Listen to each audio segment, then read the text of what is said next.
Olá, pessoal, tudo bem com vocês? Espero que todos estejam bem, meus amores. Aqui é a professora Andréia Santos, de língua portuguesa, e conforme o combinado lá no roteiro de estudos, nós iremos corrigir as atividades para a sala e também as atividades propostas do capítulo 12 do livro 4. Vamos lá?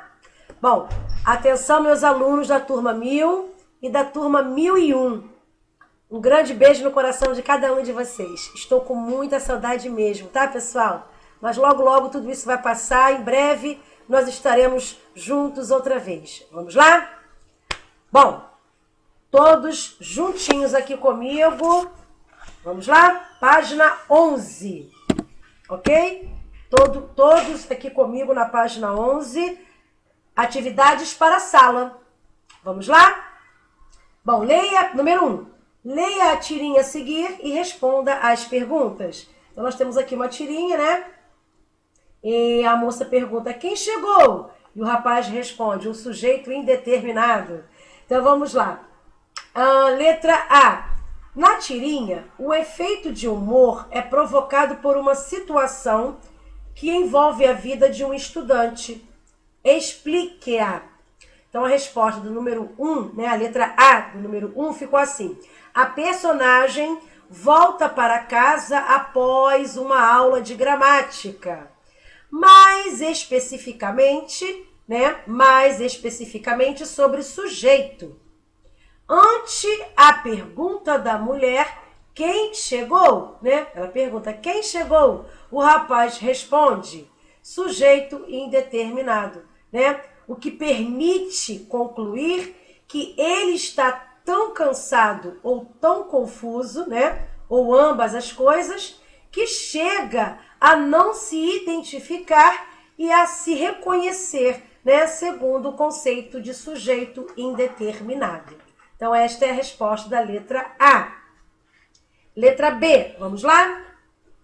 De acordo com o contexto da situação comunicativa, é possível afirmar que a resposta da personagem é adequada? Comente sua resposta. Então, a resposta da letra B, né, ficou assim. Sim, sim. Podem colocar aí, sim. Sim. Retomando o conceito de sujeito indeterminado. Ok? Então, a resposta da letra B ficou assim. Sim, vírgula, retomando o conceito de sujeito indeterminado, ok? Letra C. Identifique o conteúdo tratado no quadro da sala de aula, no primeiro quadrinho. Explique a relação entre esse assunto e a resposta dada pela personagem no terceiro quadrinho. Então, a resposta da letra C ficou assim. Pelos exemplos do quadro, a aula tratava do conceito, né, de sujeito indeterminado. Como o rapaz estava cansado ou confuso, né, não consegue se identificar, como se não se reconhecesse, né, ou se sentisse indeterminado. Daí ter se anunciado pela indeterminação também. Ok? Letra D. Em sua opinião, por que no quadro da sala de aula o terceiro exemplo foi desconsiderado e marcado? Justifique sua resposta. Então, aqui, pessoal, a resposta poderia ser assim na letra D, tá? No terceiro exemplo, não há caso de sujeito indeterminado, e sim um caso de desvio, de concordância em uma oração na voz passiva, com o sujeito simples e determinado, né? No caso, vende-se casas, né? O certo deveria ser vendem-se casas, ok? Então, essa é a resposta da letra D. Número 2. Considere os trechos a seguir extraídos do conto Restos de Carnaval, de Clarice Lispector. Então, nós temos aqui 7 versos. Vamos ler aqui? 7 trechos, né? Vamos ler aqui? O primeiro trecho, número 1. Abram aspas. Ruas mortas onde esvoaçavam despojos de serpentina e confete. Fecham aspas. Segundo trecho, né? Segundo trecho, número 2. Abram aspas. Até que viesse o outro ano. Fecham aspas. Terceiro. Abram aspas. Mas houve um carnaval diferente dos outros. Fecham aspas. Depois a outra frase, né? Frase de número 4. Abram aspas.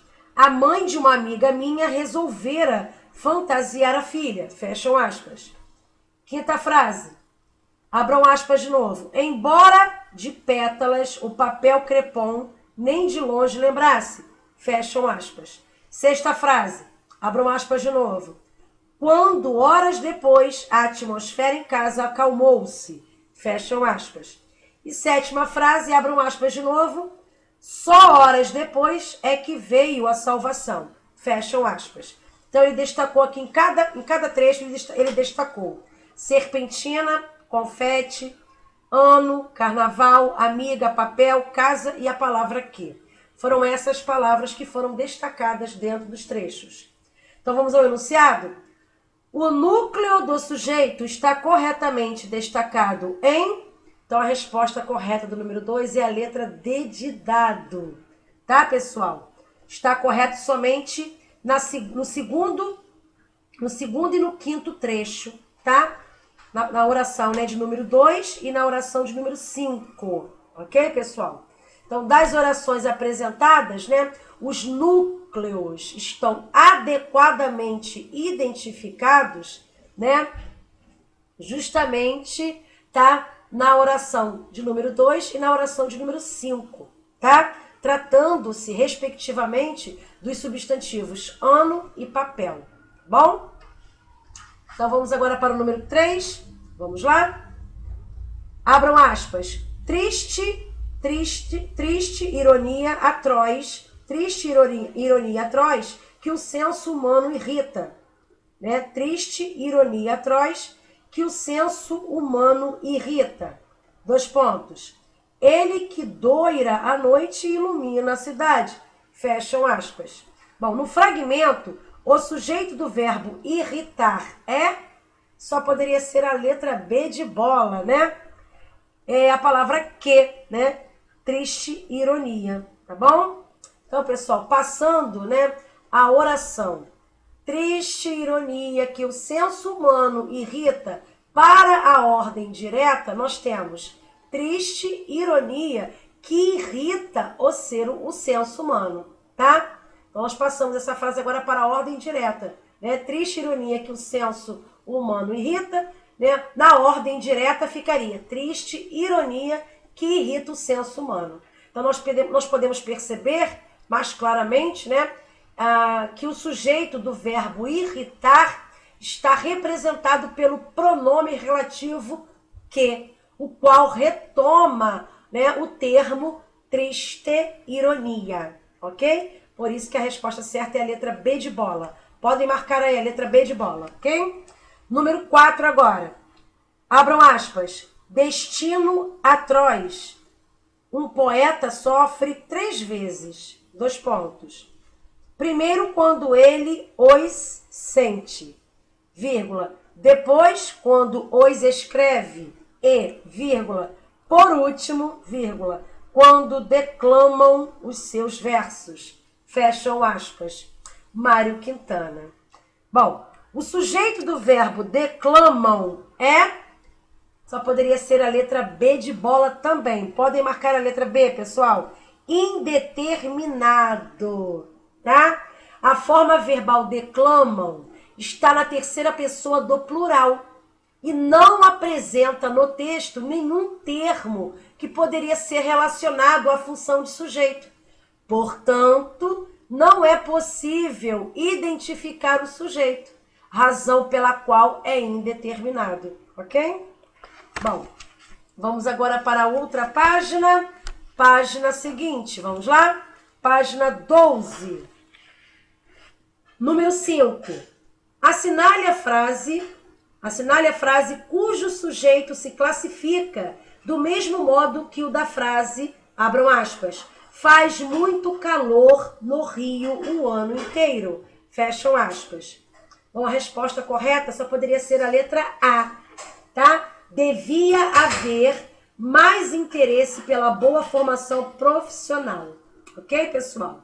Então, a resposta aqui podem marcar a letra A. Então, na oração, faz muito calor no Rio o ano inteiro, o verbo é impessoal, uma vez que está empregado indicando fenômeno atmosférico, sendo, então, o enunciado classificado como oração sem sujeito.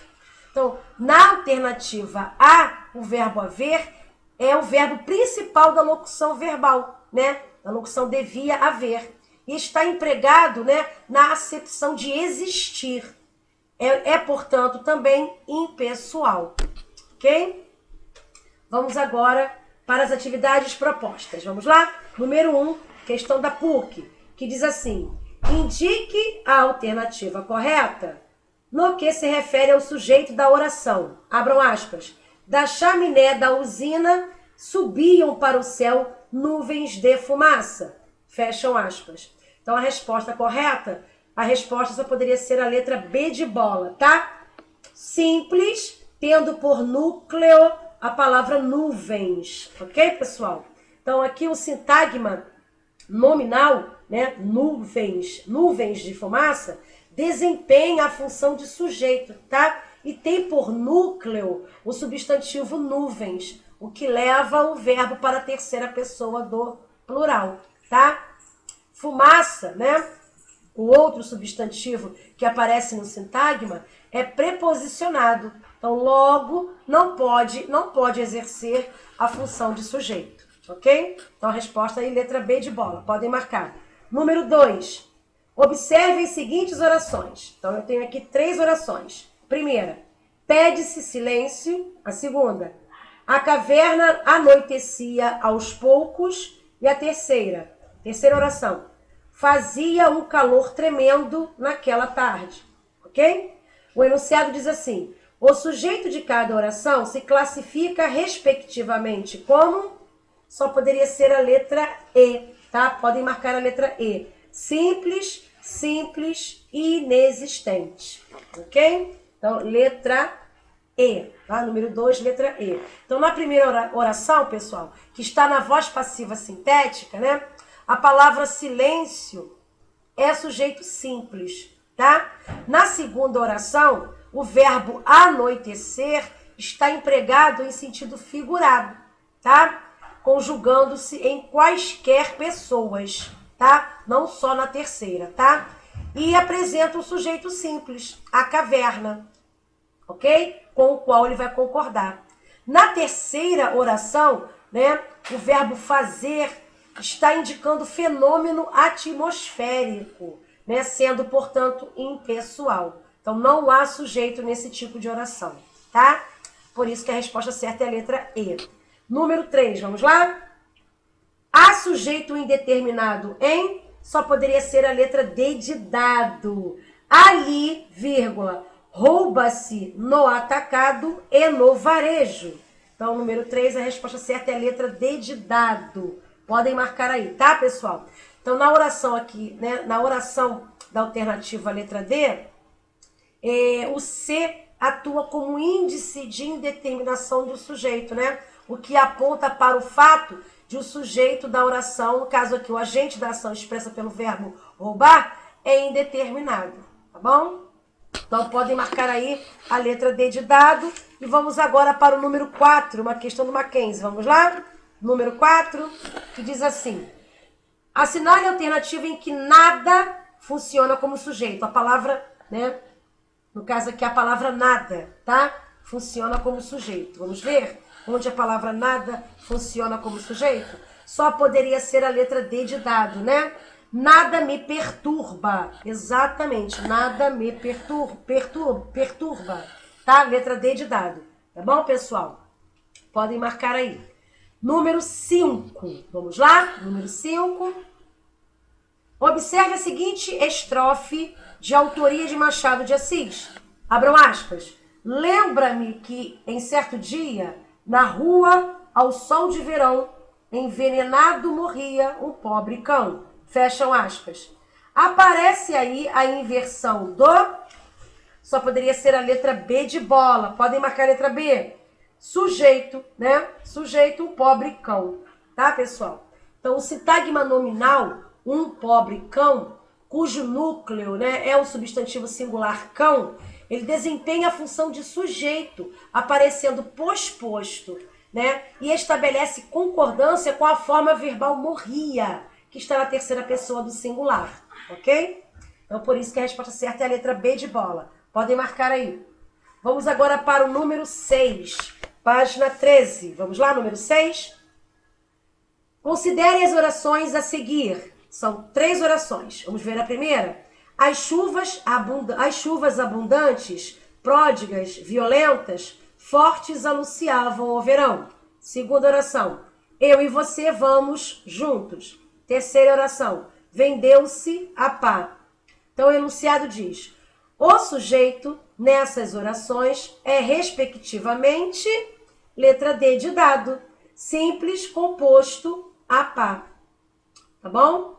Simples, composto, a pá. Bom, pessoal, letra D de dado. Foi? Então, aqui na primeira oração, tá? Na primeira oração, o sujeito é as chuvas abundantes, né? Pródigas, violentas, fortes. Em que há apenas um núcleo. Esse núcleo é a palavra chuvas. Então, trata-se, portanto, de sujeito simples, ok? Na segunda oração, eu e você são os núcleos do sujeito, que é, portanto, composto, ok? Composto. Já vendeu-se a pá, essa oração vendeu-se a pá, que é a oração 3, né? O termo a pá é sujeito da oração, que se encontra na voz passiva sintética, tá? Na voz passiva analítica, nós teríamos a pá foi vendida, né? Vamos agora para o número 7. Número 7. Questão do Enem. Gripado. Penso, entre espirros, em como a palavra gripe nos chegou após uma série de contágios entre línguas. Partiu da Itália, em 1743, a epidemia de gripe, que disseminou pela Europa, além do vírus propriamente dito, 2 vocábulos virais, o italiano influenza e o francês grippe. O primeiro era um termo derivado do latim medieval, influentia, que significava influência dos astros sobre os homens. O segundo era apenas a forma nominal do verbo gripper, isto é, agarrar. Supõe-se que fizesse referência ao modo violento como o vírus se apossa do organismo infectado. É o texto de Sérgio Rodrigues, tá bom? Bom, o enunciado diz assim: para se entender o trecho como uma unidade de sentido, é preciso que o leitor reconheça a ligação entre os seus elementos. Nesse texto, a coesão é construída predominantemente pela retomada de um termo por outro e pelo uso da elipse. O fragmento do texto em que há coesão por elipse do sujeito só poderia ser a letra E, tá, pessoal? Supõe-se que fizesse referência ao modo violento como o vírus se apossa do organismo infectado, tá? Então, a resposta certa é a letra E, tá? Então, entre as alternativas aqui apresentadas, né, aquela cujo trecho exemplifica, né, a coesão textual pela elipse do sujeito, só poderia ser a opção E. Tá? A forma verbal fizesse tem seu sujeito oculto, né? Ela remete ao vocábulo viral grip, né? E ao reescrever o trecho, deixando explícito o sujeito, nós temos: supõe-se que o vocábulo grip fizesse referência ao modo violento como o vírus se apossa do organismo infectado. Por isso que a resposta certa é a letra E. Número 8. Exerce função de sujeito, o termo destacado em, só poderia ser a letra A. O corpo me doía todo, vírgula, a cabeça também. Então aqui a resposta certa é a letra A, tá, pessoal? O único termo destacado que exerce a função de sujeito é a palavra cabeça, sendo que o fragmento apresenta uma figura de construção chamado zeugma, tá? Que consiste na ocultação de um termo já expresso. No caso aqui, o verbo doer, né? A cabeça também me doía, né? Ok? Vamos agora para o número 9. Abram aspas. Resolveu sair, vírgula. Nunca o trataram assim, vírgula. Havia ali muitas pessoas que não gostavam dele. Fecham aspas. Então, acerca do trecho anterior, considere as assertivas a seguir. Então, ele deu 6 assertivas. Primeiro, o sujeito do enunciado resolveu sair é indeterminado. Segunda, o sujeito do verbo havia é oculto. Terceiro, o sujeito de trataram é indeterminado. Quarto, o sujeito de gostavam é simples. Quinto, a oração, abram aspas, havia ali muitas pessoas, fecham aspas, não possui sujeito. E sexto, o sujeito de havia é muitas pessoas. Então o enunciado diz, é correto o que se afirma em, só poderia ser a letra D de dado. Somente a terceira, quarta e quinta assertiva que estão corretas, tá bom? Vamos agora para o número 10. Duas orações adiante tem sujeito indeterminado. Assinale-as. Então ele deu aqui 5 frases. Vamos ler a primeira. Projetavam-se avenidas largas. Segunda. Há alguém esperando você. Terceira. No meio das exclamações, ouviu-se um risinho de mofa. Quarto. Falava-se muito sobre a possibilidade de escalar a montanha. Quinto. Até isso chegaram a dizer. Então vamos lá? A resposta correta do número 10 só poderia ser a letra C, tá, pessoal? Somente a 4 e a 5, tá? A quarta oração e a quinta oração, tá? Que tem sujeito indeterminado. Podem marcar aí a letra C. Número 10, letra C, ok? Bom, pessoal, encerramos aqui, né, a correção dos exercícios de sala e de casa, tá bom? Não esqueçam, tá? Alunos, por favor, não esqueçam de colocar os nomes e as turmas aqui nos comentários para eu marcar a presença de cada um de vocês, tá bom, meus alunos? Fiquem todos com Deus, um grande beijo no coração e até o próximo vídeo. Tchauzinho, pessoal!